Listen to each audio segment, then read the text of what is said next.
You're listening to Life Repair Recovery Talk Radio with Rick Thompson, only on LA Talk Radio. Good evening, everyone. Thanks for tuning in. I'm Rick Thompson. Welcome to Life Repair Recovery Talk Radio. I am not politically correct, nor do I have a filter. My mission is to provide a safe platform for those who are still suffering from various forms of addiction. I'm just a guy who's been there and is willing to listen and offer suggestions to help those in crisis. Welcome to the broadcast. Tonight we have a special guest in the studio, Tom F. During a career highlighted with commendation and awards, he had been the head of a Massachusetts Detective Bureau and K-9 unit and served on an FBI task force and the school committee. He served his community as a coach, as the town D.A.R.E, drug abuse resistant education officer. He spoke to parents and teens about the growing prescription drug problem. I feel very fortunate to have him in the studio because his story is a tragic adventure on how a person can be on top of the world in his profession and then through an operation become a victim of addiction and lose everything. Good evening, Tom, and welcome to the show. Thanks a lot for having me, Rick. And I mean it sincerely when I say it's my pleasure to be here.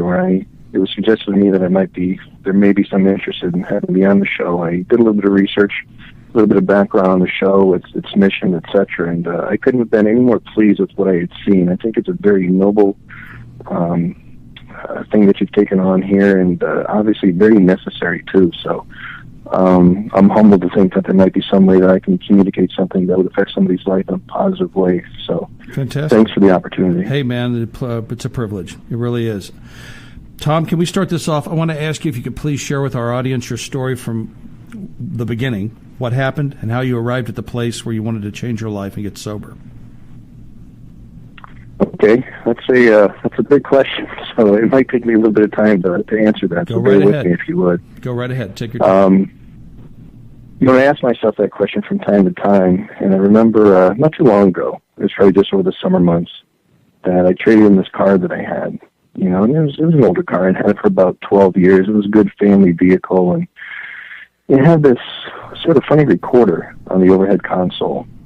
And I hadn't used it, I think, for the majority of the time that I had owned the car. And for some reason, when I had gone to trade the car in, I pushed the play button, and I listened to an old recording that was from many years ago. My kids were very small at the time, and I could hear on the recording them laughing and whatnot. And I just stopped for a minute, and I just said, oh, man, there's really no other expression that could adequately or accurately address the way I felt at that time. Just that, oh, man, that exasperation, because way back then at that time, I could never have seen my winding up where I did most recently. And I often think, how do I explain that? How do you describe the unexpected? And when I have the chance to tell my story, I often fail to find an adequate way to label it. And I often refer to it simply as the story I was never supposed to tell. Right. And I remember when my kids were little, I would give them lessons on life to try to prepare them for circumstances and whatnot in life. And so one of those lessons was on stranger danger. And I would begin by asking them, what does a stranger look like? And the kids would always describe something, scary, something that was readily identifiable as having the potential to cause them some kind of harm, a furry monster of some sort. And, the purpose of the lesson was to explain that the stranger is not a boogeyman. The stranger looks normal. Correct. And when I think about the drug addict, and I ask, what might a drug addict look like? People may have some preconceived notions of what a drug addict may look like, but, my message is to explain to people that, a drug addict, very much like a stranger, looks normal. You really can't tell the difference. The only difference with the stranger, stranger is simply someone that you don't know, but today, more than likely, the drug addict is someone that you do know. That's inaccurate. I believe it's the CDC suggests that 1 out of every 10 people is likely to know someone who has been affected by this disease. That's a pretty profound figure when you think about it. Yes. 1 out of every 10 people. Yeah, it's a lot of people. And my message, that's a lot of people, right? And so, and my message basically is to tell folks The addict or the alcoholic is not the guy that lives under the bridge or, roams in an alleyway. There are sons, there are daughters, our parents, our grandparents, and I think one of the reasons why we're seeing such a dramatic increase, really, it does have something to do with young people trying, drugs at a party on a Friday night, but a lot of it today has to do with post-surgical addiction and post-surgical pain management. That's correct. I've had a lot of people on this show, like yourself, that have gone through that exact nightmare. Yeah, it's something that it's a wolf in sheep's clothing. According to the CDC, about 1 out of every 5 people that's prescribed an opiate painkiller is likely to become addicted. And here in the United States, we use about 80% of all the opiate painkillers in the entire world. So, throughout the course of my career, I've had a lot of opportunities to speak to different groups under a number of different titles based on my education, my experience, and supposed expertise in various areas. I've spoken at trainings and conferences, civic groups, drug forums, and, today is different. My title is much different. Today, when I speak, I often do so by introducing myself by saying, "Hi, my name's Tom, and I'm a drug addict." And I'm not the guy that lived under a bridge, And two, I'm not a movie star, professional athlete. I was a friend, a coworker, and a respected member of my community. So, as I think about how the hell did I get here, there's actually a couple of contexts in which I asked myself that question. In the prior context, there's a question I asked myself when I eventually woke up in a bed in detox. I said, how in the hell did I get here? Because my story was one that suggests that it wasn't supposed to happen to me. I didn't fit into that stereotypical preconceived notion of what the life of a drug addict might be. I had a good upbringing. I had strong parents of high moral character. My father was in the military. My parents brought us to church. My father was a military veteran. He retired from the military. He pushed me to go to college. I kind of wanted to pursue his footsteps, either pursue a career in law enforcement or go into the military, and he pushed me to go to college. I later went back and got a master's degree. I graduated at the top of my police academy class. After just a couple of years in the police department, I was appointed to the detective bureau. I was promoted to the rank of sergeant at an early age. I was given responsibilities like gang intelligence, terrorism intelligence. I taught the D.A.R.E program part-time during my off hours in local schools. I was in charge of our special response team. I was in charge of our canine unit. And then at one point, I was recruited to participate in an FBI task force. It was a Safe Streets Violent Crimes Task Force, investigating mostly drugs and crimes of violence. Can you explain to our audience for just a second what D.A.R.E stands for? Yeah, D.A.R.E is a program that was popular probably in the 90s, drug abuse resistance education. And it was about developing relationships between police and kids in the schools. And the intention was that if you were to introduce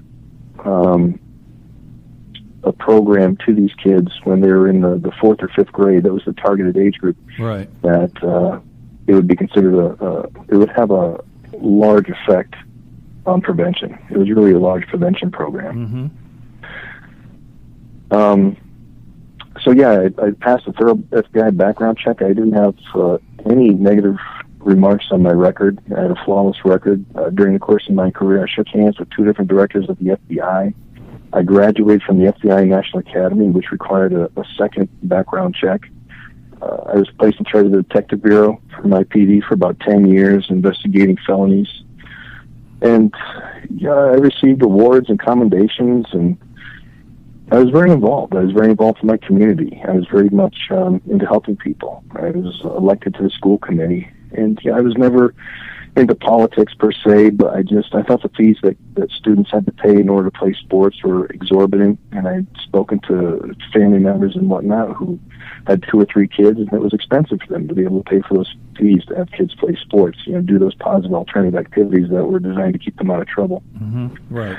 I was a coach. I was a volunteer. I've been married for 26 years, and I got 3 awesome kids who've chosen career fields in which they too can help people. And along that way, along that journey, I saw firsthand the consequences of addiction. I investigated numerous robberies, bank robberies, armed robberies, often which, the motivating factor was pursuit of money to buy drugs. I conducted numerous interviews trying to understand it. I investigated a number of deaths. I went to all the autopsies, and despite all the things that I had seen, all the things that I had done, and the good things in my life, none of that was enough. And what I learned from this experience was that there's no human resource rep that's screening resumes to determine who's eligible for the disease. Mm-hmm. And I think, too, I spent a significant amount of time not understanding it. Like a lot of people, I just didn't get it. You've probably heard the saying, if you don't got it, you don't get it. That's true. And I was one of those people. That's very true. Until you get it, and then when you get it, you sure understand it quick, don't you? Yeah, it's amazing. I want to ask you. I want to interject for just a second here. Can you answer a question I've always wanted to ask a current police officer, ex-police officer? How do you compartmentalize the nightmares that you guys see on a daily basis? I mean, the stuff that people can't even wrap their heads around. How did you do that without using drinking or anything prior to the incident happening that took you out? Well, I'll say this. I think that one way that we often look at it is that we take it as our jobs. And in the performance of your duty, you're not really recognizing the emotion or whatnot that takes place. The average person probably doesn't see a lot of death, a lot of trauma, crisis, etc. And in the course of my duties, I didn't really stop to look at it as being such either. I looked at it more like, this is my job. There are certain tasks that I need to perform in order to get this job done. So it really wasn't so much when the event was taking place, but, it's those types of scenes that would wake me up in the middle of the night. It'd be those types of scenes that I would have dreams about. And, and oftentimes in those career fields, in law enforcement, there's a, high rate of alcoholism, there's a high rate of suicide and whatnot, and we would drink those things away. We would solve a bank robbery, and we would go and, go down to the bar and celebrate. There'd be a tragic accident and whatnot, and we would go down and drown our sorrows. So, do you think that you had any something. do you think you had any inference of becoming an alcoholic before the? No, not at all. Not at all. I think at that particular time in my life, I had a satisfaction switch, I guess I'd say, where I had I could cut it off. I could stop. Okay. I can imbibe, but I could stop. I was what we called one of those normal drinkers, right, at the time. That's how I run. And so I could control it. But then what happened to me was that I was judgmental. When I looked at those cases, I investigated certain cases and whatnot. I thought that this is something that just created more paperwork for me. We get a rash of burglaries in a particular area, and as I investigated that, I would think to myself, well, so and so lives in this area. He's a drug addict. It's probably going to be him, and that's how I looked at it. And I looked at it as being a moral dilemma. I thought it was a weakness. I thought, people had discipline issues. And I remember so much so that a friend of mine had come back from the military, and he was a good guy. He really was, and he still is today, I should say. And but he'd gotten injured. He was prescribed OxyContin at the time, and over the course of time, there was some trouble that was stirring. His parents had come to me. They had some concerns about what was going on, missing money, etc. So I intervened, and I was able to find him a place for treatment. And I remember along the way, I'm giving him this pep talk, like I was a coach. I'm saying, you can do this, rely on your discipline, rely on that military training and that discipline. And, when I look back now, I think, man, how naive I was at the time. Because that's not going to help. Yeah, exactly. Good luck with that. And I thought, I'm going to cure this guy on the way. Oh, he's not even going to need to talk to a counselor because I'm going to have it all solved for him. And then you're going to need to talk to a counselor right after it. Yeah. But then, I was athletic. When I was a kid growing up, I played a lot of sports, and I continued that into my adult life. I continued playing organized sports like softball, touch football, etc. I got involved with triathlons. So I was doing a lot of running. I was pounding the pavement. I was swimming a few times a week. I was bicycling, etc. And over the course of time, as I got into my mid to latter 40s, it started to take a toll on my body. And in particular, it started with my shoulders. and I had torn 2 rotator cuffs on the back of my right shoulder, and they required surgery. And how many times were you operated on? No, I'm sorry. How many times were you operated on? Well, the right shoulder was the first time, and then it was the left shoulder a few months after that, and then eventually I had my hip replaced. But what happened, there's actually this profound experience that I had after my first shoulder surgery. I went in, I came out, and I began taking the Percocet that were prescribed to me. And at the time of my surgery, I was given a nerve block, and it was going to be like a scale. One of the scale was going to go down as the other one came up. So as the nerve block wore off, the medication I was taking was to increase, within my blood levels, et cetera, and that would sort of balance out the transition of pain management. Mm-hmm. As I continued throughout that day, I would take a couple more. It wasn't working. I'd take a couple more. And in the evening hours, I was in an incredible amount of pain. About 11 o'clock at night, the nerve block had worn off, and I paced my house the entire night. I walked around in a circle the entire night until 8:30 in the morning when the doctor's office opened up. And I called the doctor's office and said, hey, I am in an incredible amount of pain. They said, well, did you take your OxyContin? I said, no, I didn't get any OxyContin. So I was supposed to have had a prescription filled prior to my surgery that I was taking once I got home. My wife goes, picks up the prescription, and if you think back just briefly to when I had talked about my career, all the things I'd seen, all the things I'd done, my communication with drug addicts, the deaths, the autopsies, interviews, robberies, crime, etc. All the while thinking that'll never happen to me, not in a million years, mm-hmm. man. This is a character defect. This is a moral dilemma. This will never happen to me. And I take that first OxyContin, and I'll tell you something. After about 45 minutes or so, that thing kicked in, and my spontaneous utterance at that time was, wow. Yeah, wow. I said, I can see how people can get hooked on this stuff. Mm-hmm. And it completely took me by surprise. And I won't say at that point I was addicted, but I'll tell you what, a light went off in my head like I had never experienced before. It was a euphoric experience that I recognized over the course of time didn't just eliminate my physical pain, it also relieved any psychological mm-hmm. type pain at the same time. But I was able to set it aside at that particular time, and then, as I had said, I had a second shoulder surgery. And admittedly, I knew what the effects of that medication was going to be, and I was looking forward to taking it. I thought to myself, wow, this is going to be great. I'm going to take a couple weeks off of work. I'm going to have my shoulder done. I'm going to take that good medicine. And never, at the time, thinking that I was going to have trouble coming off of that medicine. And I noticed this time around that I had developed a tolerance from just the previous time. I began to use more. I began to need a little bit more to get the same effect. And this time, when it came time to stop the meds, I noticed there was a little bit of a tug of war that took place. I thought, oh, wow, maybe just one more day, I said, I was able to stop at that particular point. But as I had said, my hip was having issues. This was probably sometime later, a year and a half or so later.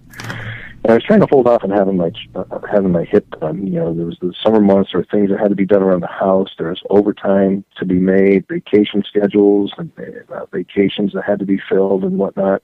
So it's a busy time in the police department.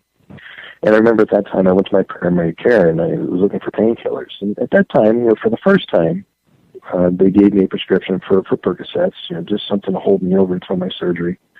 And the second time when I went back, the doctor says, no, I can't do that for you this time. So I went to my surgeon and asked the same question, and with some convincing, they gave me a prescription, reluctant to do so.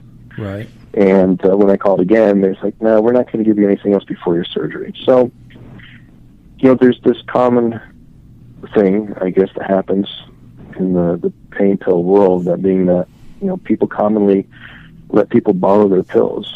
People were loaning me, well, I say borrow, they're basically giving me their prescriptions. And I should have known better at the time. Mm-hmm. It was the wrong thing to do, but I think what makes the problem is that it's perceived as a medication and not drugs. It doesn't wear the devil horns like some of the other illicit street drugs do. Right, but the disease had already kicked in, so you were already snookered at that point.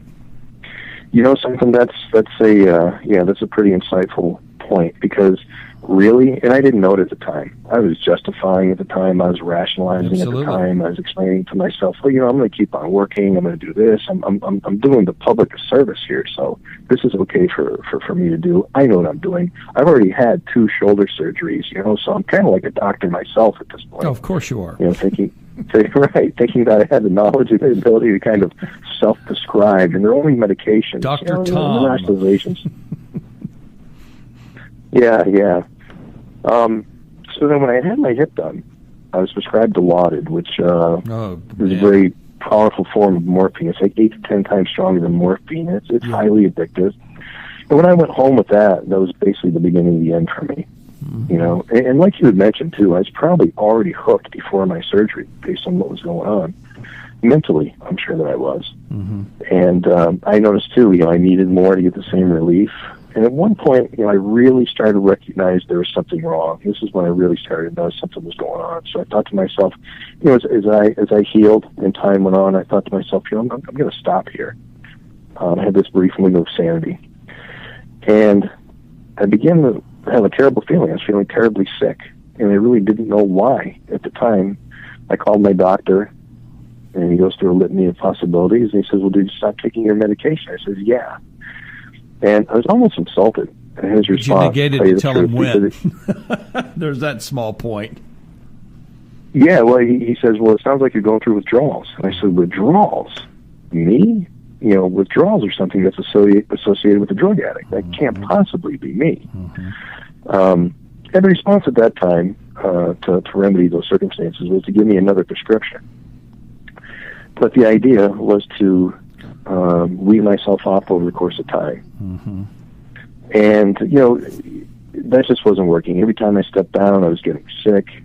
So I called my doctor back, and the answer was, well, let's give him another prescription this time with even more, and you can wean yourself off slower that way.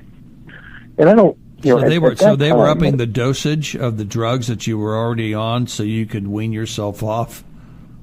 Well, the dosage itself remained the same, but the quantity that they had given me increased, with the idea that, well, instead of taking 3 days at each step down, let's stretch it up to 5 days for each step down, to wean you off slower. Right. And, I know there's a lot of blame that's placed on doctors, et cetera, and I really think that I had good doctors at that point. My doctor who had done my hip he was a great doctor, and I just think that was simply the protocol at that particular period of time. There wasn't this awareness or level of awareness that we have nowadays relative to the epidemic.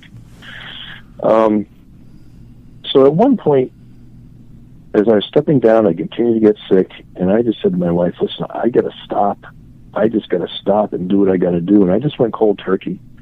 And I was miserable, to say the least. It was like a flu times 10. I was just sweating and, vomiting and, et cetera. And I won't say hallucinations. I was having these really vivid dreams. I still remember those dreams today, some of them. And they still give me that same miserable, nauseous feeling thinking about them. So it was a miserable experience, to say the least. I must have been in bed for about 5 days. I think it was on the 5th day. I finally came out. My hair is a mess. I'm all sweaty and wearing the same clothes. My bed is soaked. And I thought to myself, that's it. Famous last words, right? I'll never do that again. Yeah, right. Yeah. And I knew nothing about relapse. I didn't know that there was no cure. I thought that I had just gone through an exorcism of some sort, and it was never going to happen to me again. Well, you did, kind of. As you probably. Yeah, in some ways I did. I didn't realize that you can't turn a pickle back into a cucumber. It's until we're on the East Coast, we kind of make fun of the Malibu thing. Admittedly, we say you don't go away to a program in Malibu, and you're cured. Mm-hmm. This is a chronic disease that wants you dead. You fight it for the rest of your life. That's correct. And but I didn't really recognize that particular time in my life, and I wound up going back to work. And I was on light duty at the time, and there's a particular incident that had occurred. There's a young man who I'll say was one of us, and there's this large bridge that separates my town from the neighboring community, and he wound up jumping off the bridge, taking his life.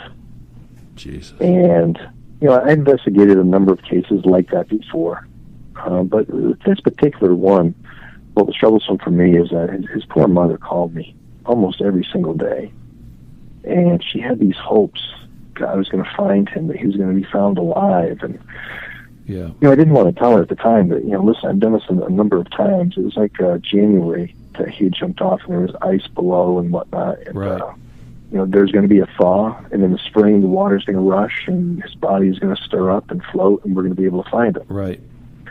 But I wanted her to have some kind of closure. I felt bad for this woman. So I'd go down by the riverside. I'd wander around. I'd say, you know what? Boy, I'm a little sore. I'm just going to take one of those pills. Right. And then that one turns into, I want to get to sleep tonight. And that's the way it happened for me. It wasn't this, addiction didn't happen to me in one immediate fell swoop. And when I talk about addiction to folks, especially those who don't have it or haven't experienced it, I say it's like drawing these little lines in the sand. You draw this line, you tell yourself, I'll never cross that line.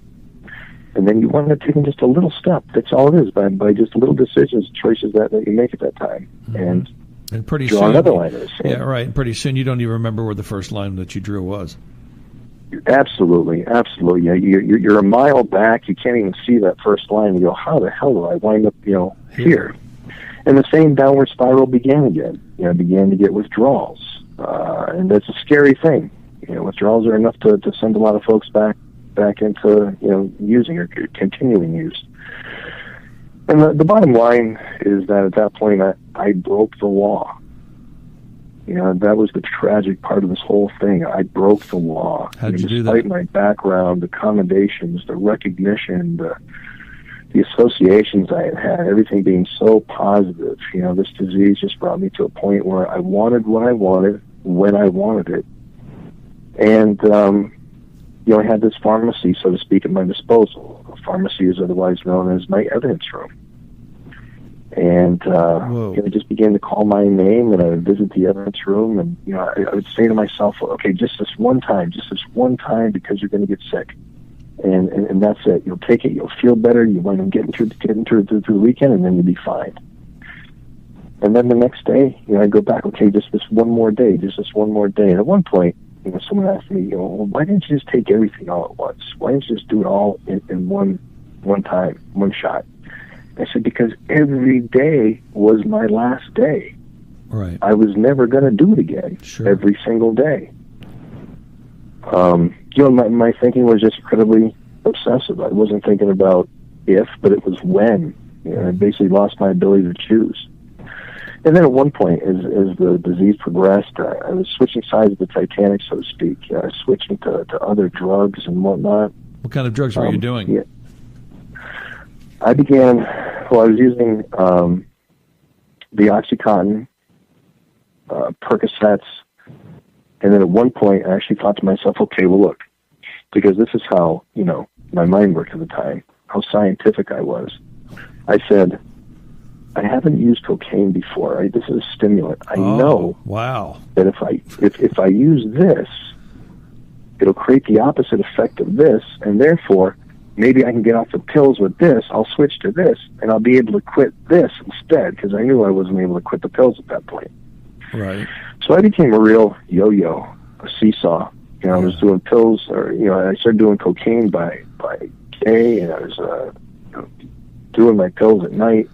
I was using benzos. I was drinking heavily also. I had this seltzer can. I would empty a seltzer can, and I'd fill it with vodka, and I'd sit in my chair, and everybody thought that I was drinking seltzer. And what does your wife say about all this when she started noticing the differences in your behavior? She definitely recognized differences in my behavior, and she would comment on it. She was inquisitive, but I became a master manipulator. Mm-hmm. I became a master liar. I became the opposite of everything I had aspired to be. I was a man of honor and dignity, and I turned into a liar and a thief. Mm-hmm. And, what was amazing is I became so good at lying. I became so good at hiding it. I'd say, I had a bad day. I just had a few beers, or I took a Xanax and had a few beers, or something along those lines. How about your kids? Did your kids ever notice your behavior patterns switching up? They did at the time, but they didn't know what it was until later on. You know, at one point, my kids actually started calling me by my first name. They actually started calling me Tom, one of my daughters in particular. The reason being is that I would sit in this chair and I'd have that seltzer water full of vodka, and I've ingested a couple of pills at the same time. She would be, Dad, hey, Dad. Right. And she'd be, you know, trying to get my attention. Right. And here I was just in this fog, this funk. Right. And, you know, the only way she finally said, Tom. And I turned and look at her, you know. So I don't know, you know, they knew that something was going on. They knew that something was wrong, but they couldn't put a finger on it necessarily. They didn't know exactly what was going on. And, you know, at some point it came to everyone's attention, and I was arrested. I was in my office one day. I'd been elevated, to the rank of lieutenant, and I was sitting in my office, and all of a sudden my door comes open, and it was guys that I knew. You know, guys that I knew. They were assigned to the state police unit of the Attorney General's office in Massachusetts, and they came to the door, and you know, I got to tell you, that would be a scary experience for anybody, you know, especially a guy in my shoes and my position. And you know, what I knew at that moment, I knew what no one else did at that time, and I was relieved. Mm-hmm. For a minute there, I was actually relieved. Sure. I said, "Oh my God, I'm going to live. This is finally over." Mm-hmm.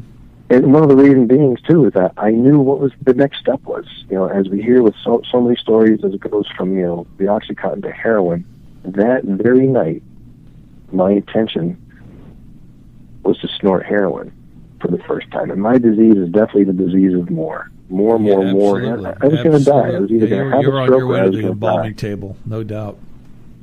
No doubt. So I felt as though at that moment I had this sort of epiphany. Man, I'm going to live.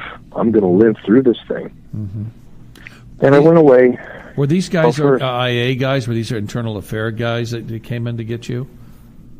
No. Okay. These are guys that they're just assigned to a different unit. They're assigned to the Attorney General's office. Okay. With the state of Massachusetts. That's pretty serious. And yeah, without a doubt. Normally, a case like that would be investigated by the district attorney's office. But in my circumstances, and you know, my familiarity with certain people, you know, I had friends who were DAs and ADAs and all that and whatnot, and friends who worked out of the district attorney's office. So I think, you know, their thing was to defer it to someone else. So, yeah, and that's when I was brought to the state police barracks. I was booked. I was arraigned in court. I was plastered all over the news at the time, and I remember coming back home because the idea was I was going to go for treatment. And I remember I was laying in bed. I was crying. I was an emotional wreck. You know, my emotions went to hell in a handbasket, despite having had that brief epiphany when I realized what was going on and whatnot. And my middle daughter, I mean, God bless her, but she was blessed with the gift of brutal honesty. As I lay there, I said, Maddie, I am so sorry. I'm so sorry. I love you. And she says, I love you too, Dad. But I'll never look at you the same way again. And that was tough, man. That's tough. That was so tough to take. You know, I mean, I completely pulled the carpet out from underneath him. You know, I was going to be the police chief in my town. You know, I was not going to be the guy that got arrested and was all over the news. You know, right? Sure. So I went away. You know, as they say, Kirby, because that's what we do, right? With addicts, we send them away. And in some ways, it suggests that the farther we send them away, the better that they're going to get. And I wound up going to a detox and treatment center, and you know, it was difficult. Believe it or not, it was difficult at that time. I remember everybody's going around the room, and they're identifying as either an alcoholic or an addict or whatnot. And I thought to myself, that's not me. I am not going to say that. I'm not saying that I'm an addict. You know, I was going to be. I had that terminal uniqueness. You know, they don't know my background. They don't know my story. And it finally got to my turn. I don't know what hit me. I finally said, yeah, my name is Tom, and I'm an addict. And I'll tell you, that moment just set me free. it set me free. Despite the arrest and everything else, I thought, no, there's a little hump. I'm just going to go over this. I'm going to be okay.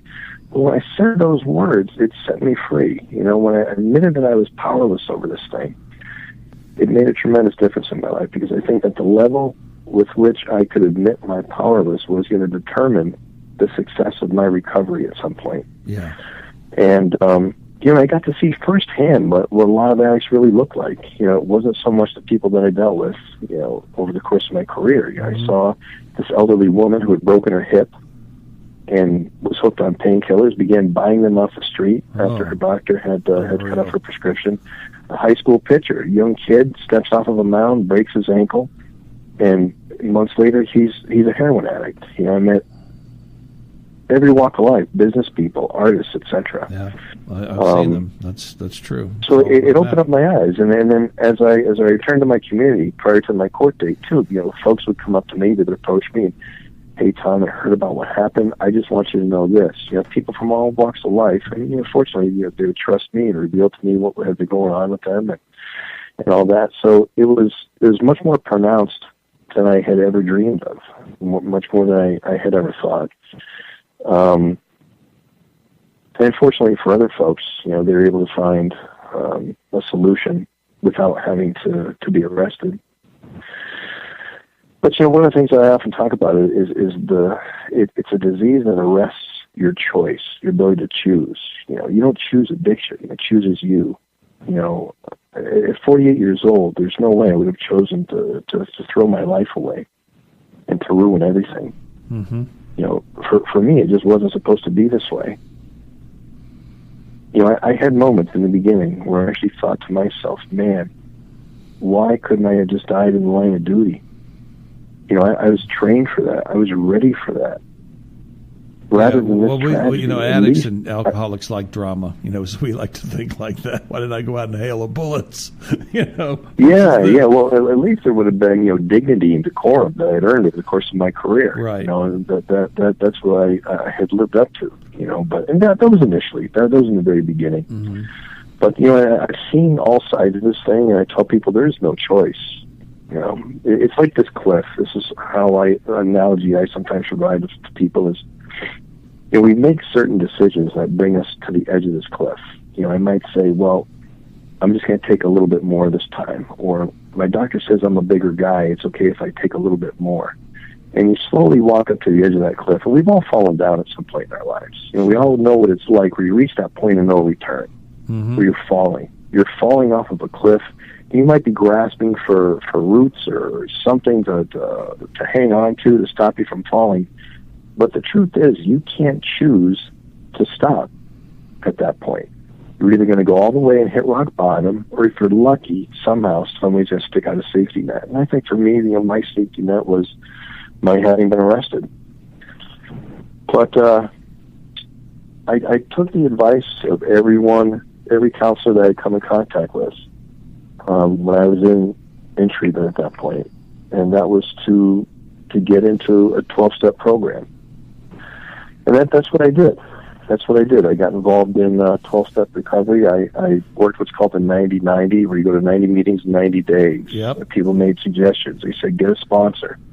And I was, it was kind of funny, because here I am. I'm going into these rooms, and as I had said, I had that terminal uniqueness. I thought I was the only person that thought this way. I thought that I was the only person who had this level of insanity.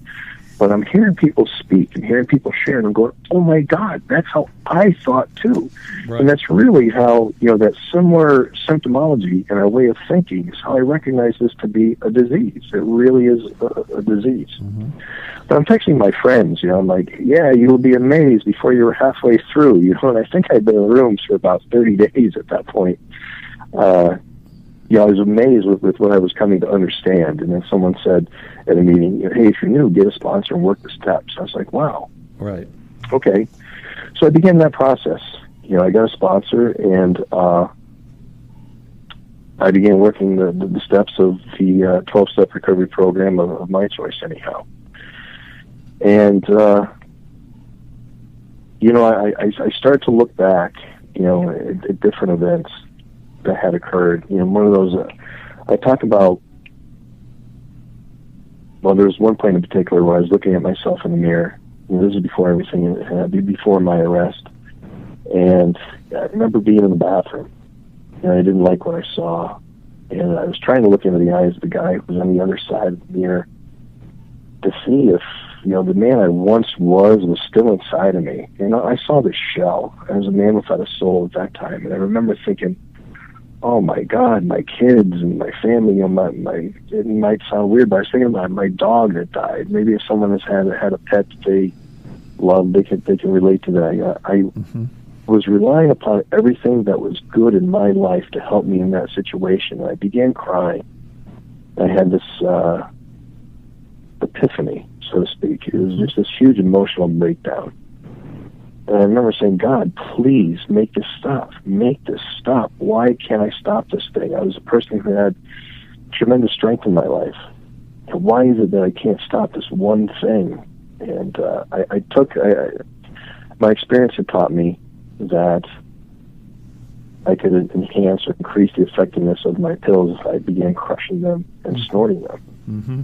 Right. And I had crushed a pill prior to having looked at myself in the mirror. And I wound up taking it in that moment, and I swept it down the sink. I turned on the water, and went back, and I sat down. And one of the analogies that I use to explain to people about the disease of addiction is it's like these fan blades that spin inside your head. And each fan blade has a different label on it. And one might say, you want it, go get it, I need it now. Mm-hmm. Well, you don't have to stop today. You've already started today. Let's just start fresh tomorrow. So these fan blades just keep on adding up, and they spin. And as they spin, they increase. And as they spin faster and faster, they gain strength inside your head, and it's almost like a turbine that's spinning, like a jet engine with so much force that an hour later, I was back in that bathroom snorting that pill. Yep. Despite having had this huge emotional breakdown, Yep. Yeah, we've only got about 4 or 5 minutes left here, Tom. But what I wanted to do is I wanted to inject a couple of questions at you. Go right ahead. What were the specific crimes that you were charged with and arrested for, and what was your experience in prison being a former law officer?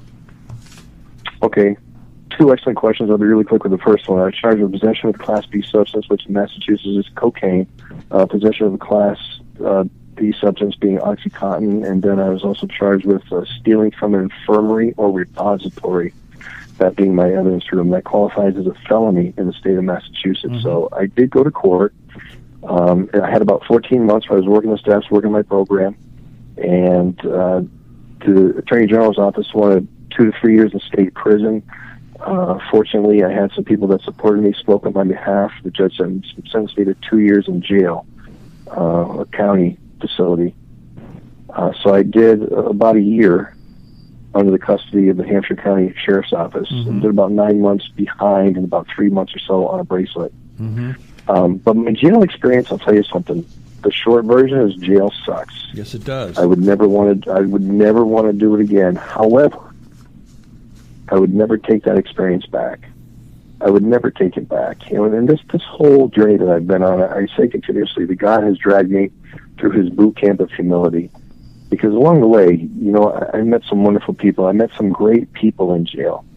I met some guys who had my back, guys who were smart, guys who were funny, guys who were just like me because they had my disease. Right. And I deserve what I got. I'm not, and I needed what I got because for me, I needed to have had that penance in order to live with myself again, and be comfortable and move forward. How is your relationship with your family now? Over the course of time, we build trust, and we're doing well. Everybody's happy. We're whole. I got out of jail, and I went back to school, and I received a certification in drug and alcohol counseling.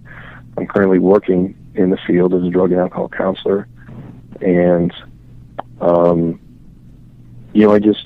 still very active in 12-step recovery. I sponsor guys in the program, and I take the opportunity in situations like this to share and speak, and everybody does okay. We're building our lives, and we're putting everything back together again. And what I thought was once a curse has certainly been a blessing.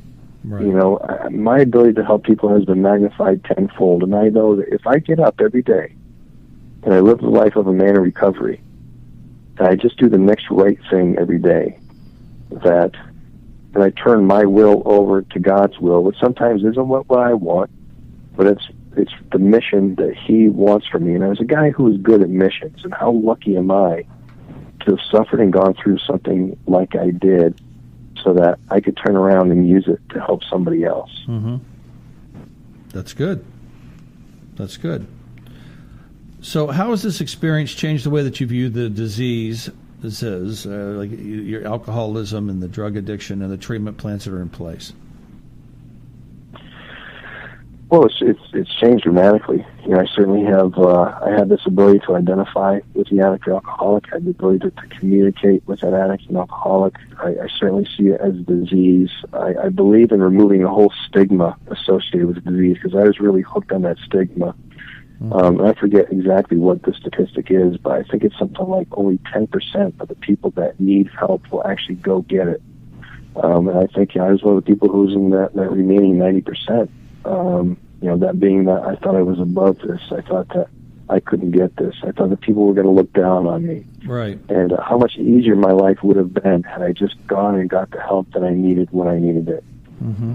And you know what I found, too? This has been an amazing journey in that, the solution to this problem really is it's about the language of the heart. It's about the love of one addict or alcoholic for another. And I'm one of those people. I have that affinity towards people who have this disease because I've got it too. And when I was a young man, I had my heroes in life, Rocky Balboa and Arnold Schwarzenegger and all that, but they never showed up for me. When they usually things don't. went wrong. What's that? They usually don't. Yeah, absolutely not. But you know what? The people in recovery did. The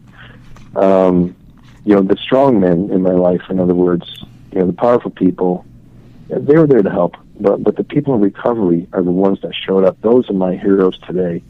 Someone who's got 10 years or 10 months or just 10 days, because I know how hard that is. And for a guy like me, where I come from, despite everything that I had done, it's the hardest thing I've ever had to do in my life. Understood. And I know that I can't do it alone. And I'm grateful to those folks that are out there. There's millions of Americans who are out there in recovery today. Yep. Millions of Americans who are out there today. That's true. Tom, thank you so much for taking the time on a Sunday evening to visit with us. I really appreciate it. And I'm sure that the audience got a great deal out of this adventure. Hopefully we can do this again. And I really personally am grateful that you came on tonight to talk so people can hear your side of the story and what you've been through as a former law officer, that anybody is susceptible to this disease at any given moment. And I look forward to speaking with you again soon. And thanks again for coming on. Have a good evening. I appreciate it, Rick, and thank you for everything you do. All right. Have a good night. Okay. You can't beat that. It blows my mind. The people that I've met since I've been sober, what they used to do is amazing. It's just absolutely amazing. Absolutely amazing. We were sponsored tonight by Linsanity Rock Band of Palmdale, California. You got to love this. We take the money wherever we can get it.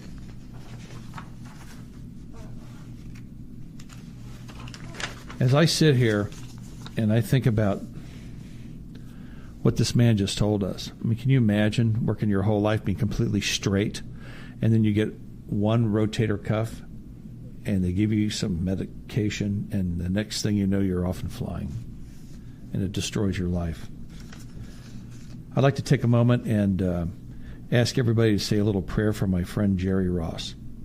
He's in the middle of a storm right now, and I'm hoping he's going to make it through.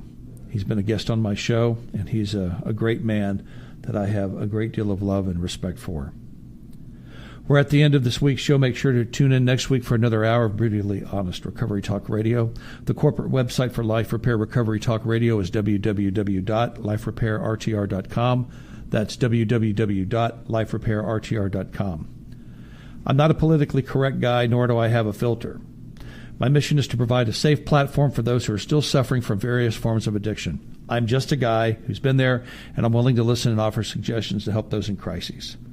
I leave you now with a dose of reality from my friend in the afterlife, the great John Flynn. Disappointment Disappointment is the caboose on the tootsie train of expectation. Anything you want from anybody, you give them what you want from them. It's the only way you're going to get it. You're listening to Life Repair Recovery Talk Radio with Rick Thompson, only on LA Talk Radio.